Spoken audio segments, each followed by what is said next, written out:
C'est une question que l'on me pose très souvent en consultation.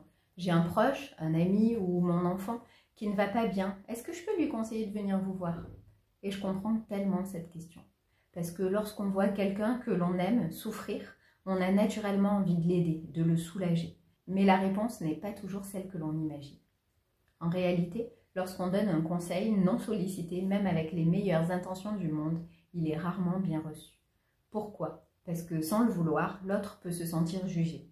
Et sa réaction est souvent la même. Mais non, j'ai pas de problème, tu te fais des idées, tout va bien. C'est un mécanisme de défense naturelle.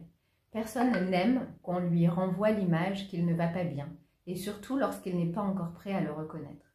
Et parfois, plus on insiste, plus la personne se ferme.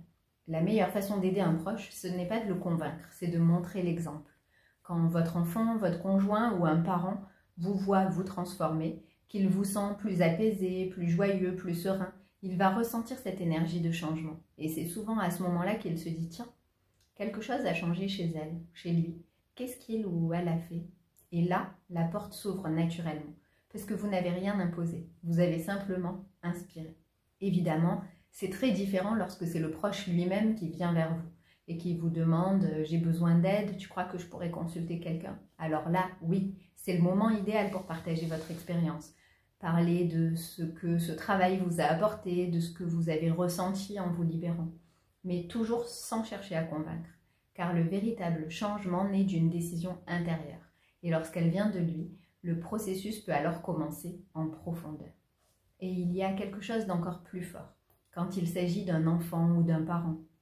Le travail que vous faites sur vous-même ne s'arrête pas à vous. Nous sommes reliés énergétiquement, comme si nous étions connectés par un fil invisible, un peu comme un Wi-Fi émotionnel qui circule en permanence entre les membres d'une même famille. Quand vous libérez, vous, d'une peur, d'une culpabilité ou d'une mémoire transmise, vous allégez ainsi, sans le savoir, le poids que porte votre lignée. Vos enfants en ressentent les effets, et vos parents aussi. C'est pour ça que parfois, en travaillant sur soi, on voit des choses bouger autour de nous, sans rien avoir fait directement. Parce qu'en vous libérant, vous changez le champ dans lequel vous et vos proches évoluez. On ne peut pas faire le chemin à la place de quelqu'un d'autre, mais on peut lui montrer qu'un autre chemin existe. Alors si vous souhaitez vraiment aider un proche, commencez par vous. Faites ce travail intérieur, libérez ce qui vous pèse et laissez rayonner cette sérénité.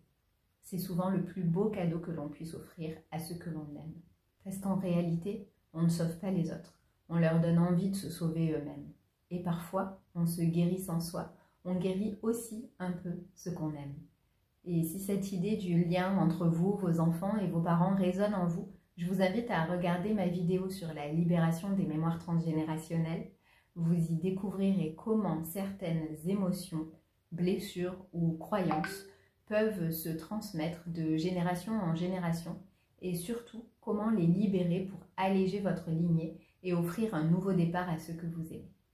Le lien est juste ici ou dans la description sous la vidéo.